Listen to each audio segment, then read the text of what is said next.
Hi, welcome to Last Records. Today I'm breaking down talent shows that went from applause to ambulances in a matter of seconds. From a trick shot archer who aimed at his own girlfriend, to a juggler who juggled 3 live chainsaws on stage after practicing only once, sending the crowd into absolute chaos.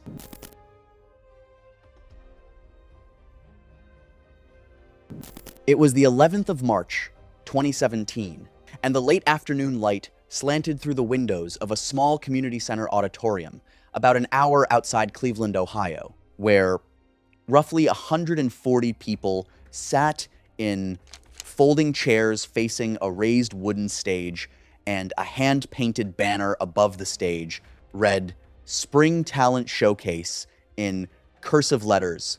Garrett Selensky was 33 and worked as an HVAC technician at a residential heating and cooling company. Colette Briand was 30 and worked the front desk at a physical therapy clinic. They had been together for like 4 years and were planning to get married the following fall. Garrett had been into archery since high school, shot competitively in a local league, and ran a YouTube channel where he posted trick shot videos from his backyard. Colette's sister later said Garrett had been practicing the William Tell shot in their backyard for 3 months using a foam apple balanced on a mannequin head. He had successfully done it dozens of times during practice and rarely missed. Colette had watched him through almost every one of those practice sessions, and she volunteered to be the actual target for the talent show. She told her sister it was the safest thing he did. The community center's coordinator asked if he had insurance or a waiver. He told her it was just an apple and a bow. She didn't push it. One slightly harder question from that coordinator, and honestly, I don't think any of this even happens to begin with. The community center auditorium had overhead fluorescent lighting that cast in a completely different direction than the natural backyard sunlight Garrett had been training in. The distance from his shooting mark to Colette was almost exactly what he had set up in his backyard, around 20 feet, but the difference between a mannequin head in a backyard and a live person in front of an audience is that a mannequin doesn't flinch, doesn't breathe, doesn't shift its weight, and performing on a real human target leaves absolutely zero margin for even the smallest release error. He took his position about 20 feet from Colette, honestly just standing there, who stood center stage with the foam apple balanced on her head. He drew the recurve bow and aimed. Colette closed her eyes. The audience went quiet, the kind of quiet where you can hear the buzz of the overhead lights and the shifting of folding chairs. I think doing something flawlessly 1,000 times in your own backyard definitely has a way of hiding the one thing that actually matters. He released. The arrow struck her in the right side of her neck just below the jawline. She collapsed sideways onto the stage. Several people in the audience thought it was a staged moment for effect. Garrett dropped the bow and ran to her. The arrow had penetrated her carotid artery. Blood loss was immediate and catastrophic.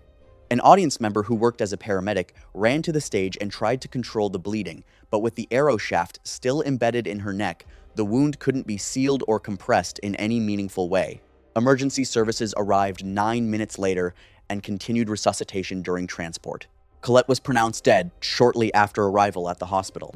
The medical examiner determined the cause of death to be exsanguination from a penetrating neck injury involving the carotid artery. Garrett was detained at the scene by responding officers and later charged with criminally negligent homicide. He was convicted and sentenced to 4 years. The community center basically permanently banned all acts involving projectiles or weapons from its events. Garrett's YouTube channel was taken down by his family within 48 hours. Colette's sister told a local paper that her sister had trusted him completely, and that the trust was honestly just the saddest part of the whole thing. Okay, this next one is different from everything else. No weapon, no fire, no equipment, just a woman bending her body on a stage.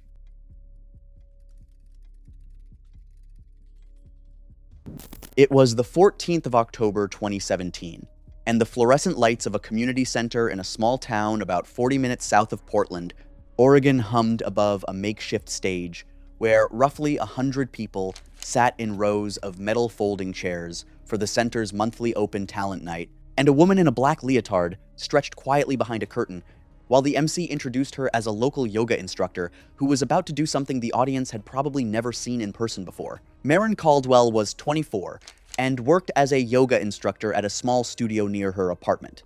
She had been doing self-taught contortion since she was a teenager, stretching in her bedroom at first and then posting clips online that gradually built a following of around 6,000 people.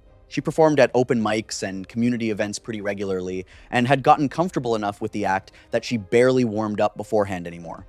Her signature move was an extreme backbend called a chest stand, where she would arch backward until her head came down between her calves with her chin nearly touching the floor. She had done it hundreds of times. A chiropractor she had been seeing told her that extreme cervical hyperextension could put dangerous stress on the arteries running through the neck, and that she should be cautious with any position that bent her head that far back. Marin told him she had been doing it since she was 15 and nothing had ever gone wrong. Friends later said she mentioned the chiropractor's warning once at dinner and kinda laughed it off. I'm not gonna sugarcoat it. Everybody always assumes the warning is meant for somebody else. She took the stage in front of about 100 people. The routine started with a slow series of splits and shoulder stretches set to instrumental music. The audience watched quietly. About 2 minutes in, she transitioned into the chest stand, lowering herself backward until her spine was fully inverted and her head was positioned between her lower legs. She held the position for roughly 10 seconds while the audience held their breath. She came out of it slowly, stood up, took a bow, and walked off stage to solid applause. Nothing about the performance looked wrong. Nobody in the room had any reason to think anything had happened. Backstage, she sat down on a folding chair and told another performer she felt a little lightheaded but figured it was just the blood rushing back after the inversion. Within about 10 minutes, she was having trouble speaking clearly, and her right hand had gone numb. A stagehand noticed her slurring her words and asked if she was okay. She tried to stand, and her legs buckled. Someone called 911. By the time paramedics arrived roughly 12 minutes later, she was unresponsive on the floor. What had happened inside her neck during the chest stand was a vertebral artery dissection, a tear in the inner lining of the artery that supplies blood to the brainstem. The extreme hyperextension of her cervical spine had stretched the artery past its limit. The tear triggered a clot, and over the next several minutes, that clot traveled upward and cut off blood flow to the part of her brain that controls speech, balance, and basic motor function. She was transported to a regional hospital where imaging confirmed a massive posterior circulation stroke. She was placed on life support and died the following morning without regaining consciousness. The medical examiner determined the cause of death to be a stroke resulting from a vertebral artery dissection associated with extreme cervical hyperextension. No criminal charges were filed because the injury was self-inflicted during a voluntary performance. The community center reviewed its talent night policies, but there was genuinely nothing in their existing guidelines that would have flagged a contortion act as high risk, which is honestly the part that makes this story sit differently than the others. Her family started a small online campaign, raising awareness about the vascular risks of extreme spinal extension. The thing I find genuinely eerie here is that she took her bow feeling completely fine while the damage was already done. Okay, for this next one, we're heading to a shopping mall in Atlanta. And I'll just say it, out of every story here, this is the one that made me genuinely angry, and not at the woman performing, but at the people who weren't even on that stage.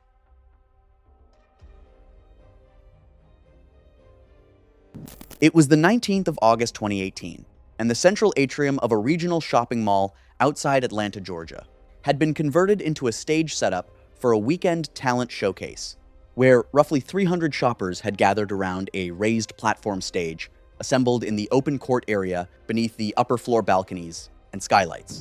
Jovana Petrescu was 28 and had moved to the United States from Romania in her early 20s. She worked as a barista and spent her free time at an open gymnastics gym where she paid hourly to teach herself aerial and acrobatic routines. Her Instagram had grown to around 8,000 followers from training clips she posted pretty regularly. She had seen a flyer at the gym for the mall's talent showcase, applied, and was accepted as one of the headline acts. The mall's event coordinator later said Jovana had been very specific in her rider. She had requested a vertical Chinese pole secured to overhead rigging, certified for dynamic aerial rigging. The mall hired a local production company to handle the staging and rigging.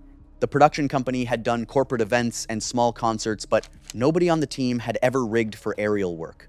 They attached the pole to an existing lighting truss, using a standard pipe clamp rated for static weight only, not for the rotational and impact forces an acrobatic routine puts on a structure. Nobody told Jovana the bracket was basically just a pipe clamp. She did a brief test climb the morning of the show, and the pole felt stable enough. She told a friend backstage she was a little nervous about the setup, but it seemed fine. How do you make sense of someone doing absolutely everything right and still ending up gone? I couldn't. She started her routine with a slow ground sequence, and then climbed the pole. The audience was tight around the stage, and people on the upper floor balconies leaned over the railings to watch. About a minute and a half into the routine, she was near the top of the pole, roughly 18 feet above the stage, in the middle of a horizontal hold that requires significant rotational force on the rigging. Investigators determined the pipe clamp bracket failed under the lateral load. The pole detached from the lighting truss above the stage. She came down with the pole, fell roughly 18 feet to the hard surface of the stage platform, and struck the stage shoulder first, then her head hit the platform.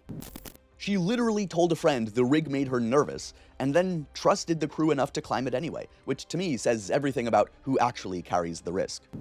The audience went silent for a second, and then several people started shouting and running toward the stage. Mall security called 911 within about a minute. Emergency crews arrived within about 10 minutes. Giovanna was unresponsive at the scene with visible head and neck injuries. She was transported to a regional trauma center and pronounced dead about 90 minutes later. The cause of death was determined to be severe traumatic brain injury and a cervical spine fracture consistent with a fall from significant height. The production company was investigated. The lighting truss was never rated for aerial loads. The pipe clamp was basically not designed for dynamic stress and had no certification for performance rigging. The mall discontinued its talent showcase program. Giovanna's family in Romania filed a civil suit against the mall and the production company. This next one, the moment that could have stopped everything, didn't happen on the stage at all. It happened in a garage the night before, in one short conversation that probably felt completely ordinary at the time.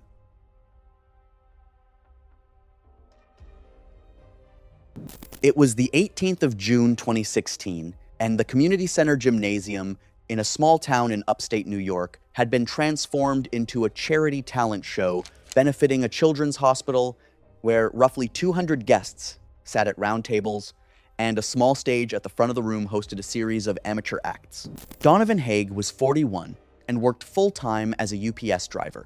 He had been a hobby juggler for over 15 years, a fixture at birthday parties and community events in his area. His regular act was honestly pretty simple: bowling pins, flaming torches, and rubber chickens, and he was known locally as the funny juggler guy who always wore a top hat and cracked dry jokes between throws. He had signed up for the charity benefit months in advance. His wife later said Donovan had been talking about adding chainsaws to his routine for months because he had seen other juggling acts online getting huge crowd reactions with them. He bought a single chainsaw, ground down the cutting teeth on the chain so it would still spin and look real but wouldn't cut on contact, and practiced with it for about 2 weeks in his garage, just tossing and catching it from one hand to the other, and felt confident with it. The week before the show, he bought 2 more identical saws and put fresh, sharpened chains on all 3 because he wanted the audience to see real running saws. He tried juggling all 3 in his garage exactly once. He dropped one almost immediately and laughed it off and told his wife he just needed more height on the toss. She asked him if maybe he should stick to 2 for the show. He told her the crowd needed to see 3. Someone asked, and he laughed it off. For me, the entire tragedy lives inside that 10-second exchange.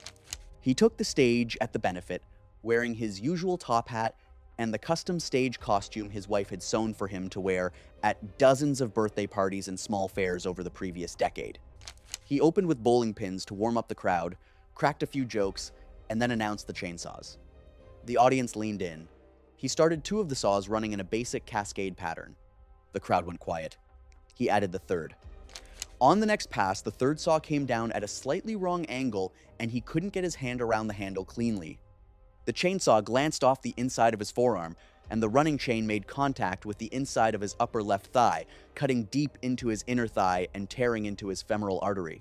He dulled the practice saw to protect himself and then loaded real chains for the crowd, and that trade-off tells me exactly what he was chasing. He dropped all 3 saws onto the stage. 2 of them stalled when they struck the stage floor. The 3rd landed on its side still running until a stagehand ran over and switched it off. Donovan collapsed and was bleeding heavily. The crowd realized within seconds that something had gone very wrong. Several people screamed. A child in the front row was pulled out of the room by a parent. The MC ran on stage with a roll of paper towels he had grabbed from a beverage table. A volunteer firefighter who just happened to be in the audience ran up and applied a makeshift tourniquet using a tablecloth and applied direct pressure to the wound. Paramedics arrived within about 6 minutes. Donovan was conscious for the first few minutes, but lost consciousness during transport. He was pronounced dead at the hospital. The medical examiner determined the cause of death to be hemorrhagic shock from a femoral artery laceration.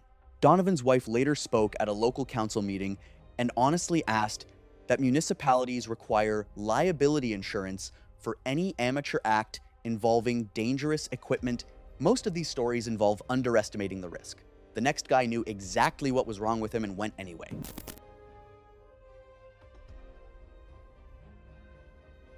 It was the 14th of September, 2019, and the converted soundstage of a regional television studio outside Nashville, Tennessee, was lit for a multi-day talent search audition where roughly 50 audience members sat in tiered seating facing a small performance area marked with tape on the floor, and 3 judges sat at a long table making notes between acts. Cormac Ainsworth was 26 and worked part-time as a receptionist at a tattoo shop while pursuing performance work on the side. He had been training in sword swallowing for 3 years after seeing a sideshow act at a music festival when he was 23. He had taught himself most of it from videos and forum posts, then refined his technique with periodic phone calls and occasional in-person visits with the older performer who had agreed to mentor him.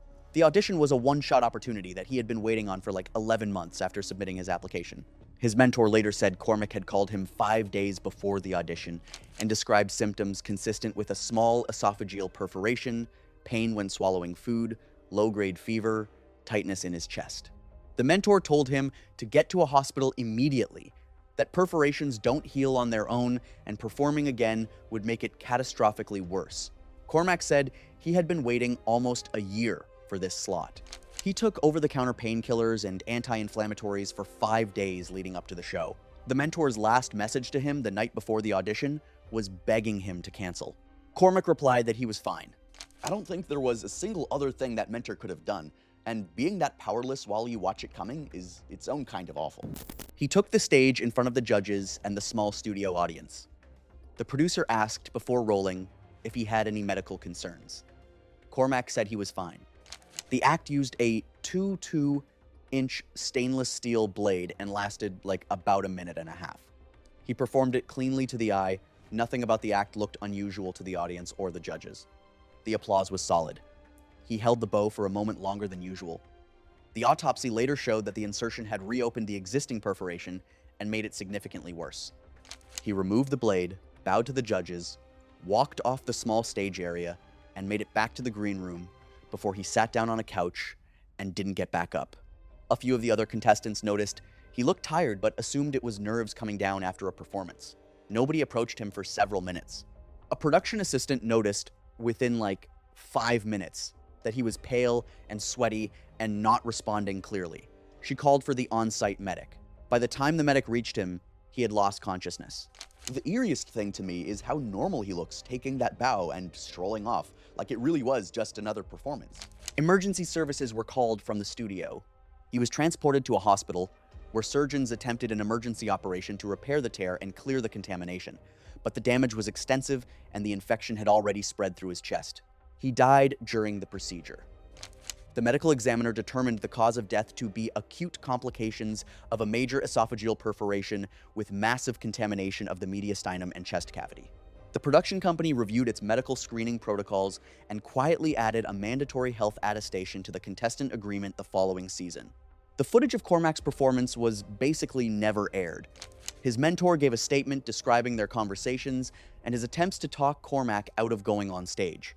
He risked his life for an audition that never even aired, and I find that almost too bleak to say out loud. Caribbean cruise, anniversary trip, sunset, and a wife in the front row about to watch her husband climb into a box he'd been hiding from her for months.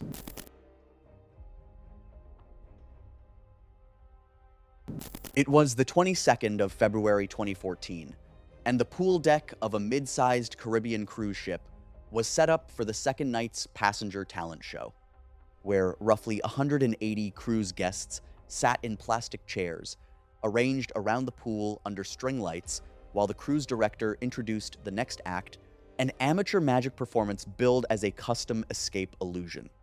Leland Quarles was 38 and worked as a high school science teacher in Maryland. He had been an amateur magician since college and performed at school events and birthday parties through the year. He had basically booked the Caribbean cruise with his wife for their 10-year anniversary and signed up for the passenger talent night on the second evening as a surprise for her. His wife later said Leland had been building a custom locking plexiglass box in their garage for months in secret. He had practiced the escape twice at their community pool with a friend whose only job was to open an emergency external latch if Leland tapped the glass 3 times. On the cruise, after dinner the first night, Leland recruited a fellow passenger named Wendell to act as his safety person. Wendell had no dive training, no familiarity with the locking mechanism, and had met Leland roughly 6 hours earlier. Cruise entertainment staff had approved what Leland had honestly described on the sign-up form as a sealed box illusion. They were not aware it was an actual underwater escape act until Leland was already lowering the box into the pool roughly 20 minutes before showtime, at which point the cruise director hesitated but allowed it to continue after Leland assured him the box could be opened immediately from the outside if anything went wrong. He spent 5 minutes explaining the latch to Wendell. From the outside, none of this makes sense, but I honestly understand why he couldn't walk away after pouring months into that box. Leland was locked inside the plexiglass box wearing a swimsuit. The box was lowered into the small pool with assistance from 2 cruise staff who thought they were helping with a sealed glass illusion, not a live drowning risk. He immediately started working the hidden internal latch. The latch just jammed. Investigators later believed the mechanism may have corroded from chlorine exposure during his practice sessions, and the metal components had not been replaced or inspected. He tapped the glass 3 times. Wendell hesitated because he wasn't sure if the taps were part of the act. Leland had explained the signal, but Wendell was nervous and second-guessed himself. By the time Wendell decided to act, he jumped into the pool to reach the external latch, but the box had drifted slightly during the descent and rotated, so the latch was now facing the far side, underwater and out of reach from his angle. He surfaced and started shouting for help. Other crew staff jumped in to help him, but the lid was secured from the inside and they had no way to force it open with their hands. Someone ran for anything that might work as a pry bar. By the time they pried the lid open with a pool skimmer pole from the deck closet, Leland had been submerged and struggling for over 3 minutes. Honestly, I can't even imagine being his wife in that front row, slowly realizing what she was actually watching. The ship's medical team attempted resuscitation on the pool deck and then in the medical bay. Leland was pronounced dead in the ship's medical bay. A forensic examination at the next port determined the cause of death to be drowning. The cruise line issued a statement and quietly revised its passenger entertainment policies the following season. The plexiglass box was basically retained as evidence during the port of call investigation. His wife was in the front row the entire time. She gave a brief statement to investigators and then to no one else. The cruise line offered the family a settlement. I saved this last one for the closer because out of everyone in this video, the person at the center just raised her hand from the audience.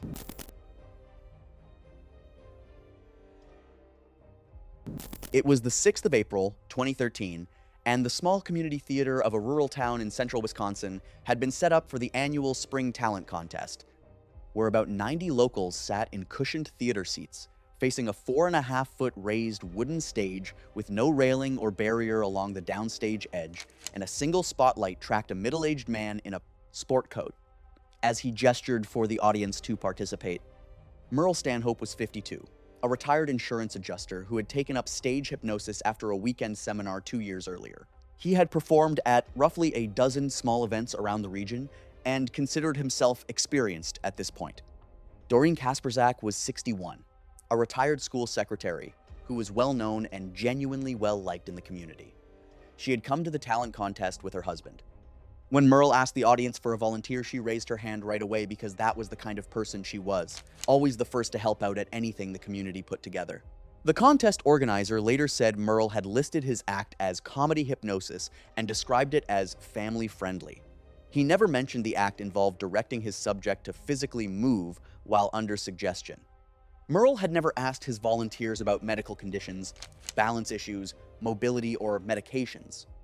Doreen had mild peripheral neuropathy in her feet that honestly affected her balance, which she managed with careful walking, but never thought to mention to a stage hypnotist who didn't ask. The community theater stage was over 4 feet high, with no railing, barrier, or curtain at the downstage edge. 30 seconds of basic safety questions would have ended this whole story before it started. And I can't believe that Nobody actually asked. Merle brought Doreen on stage and began his routine. He guided her into a state of heightened suggestibility using standard stage hypnosis techniques. Doreen was highly responsive and focused entirely on his instructions. As part of his bit, he told Doreen that when she heard him snap his fingers, she should walk forward to receive an imaginary award. She was standing roughly 6 feet upstage from the edge. He snapped. Doreen just walked forward with her eyes closed in a steady straight line directly toward the downstage edge. Merle was facing the audience and didn't react quickly enough to grab her or call out. The audience initially thought it was part of the bit. This was a comedy hypnosis act, and her walking somewhere under suggestion was the kind of gag they expected. She stepped off the edge of the stage and fell roughly 4.5 feet onto the concrete floor of the theater, striking the back of her head on the floor. There is something deeply unfair to me about a person being punished this badly for simply raising their hands to help out. Merle ran to the edge of the stage and started shouting for help. The audience realized within seconds that it was not part of the act. Several people in the front row stood up. Doreen's husband, who had been seated about 10 rows back, ran up the center aisle to reach her. He was the first person to her side. Emergency services arrived within about 8 minutes. Doreen was unresponsive with visible head trauma. She was transported to a regional hospital and died the following morning. The medical examiner determined the cause of death to be a traumatic brain injury. Merle was investigated by local authorities and was eventually charged with criminally negligent homicide. He was convicted and given a suspended sentence with mandatory community service. The community theater basically installed permanent barriers at the downstage edge and updated its event policy to require written risk assessments and safety plans for any act involving audience participation or physical movement on stage. Doreen's family reached a private settlement with both Merle and the theater. Merle never performed again.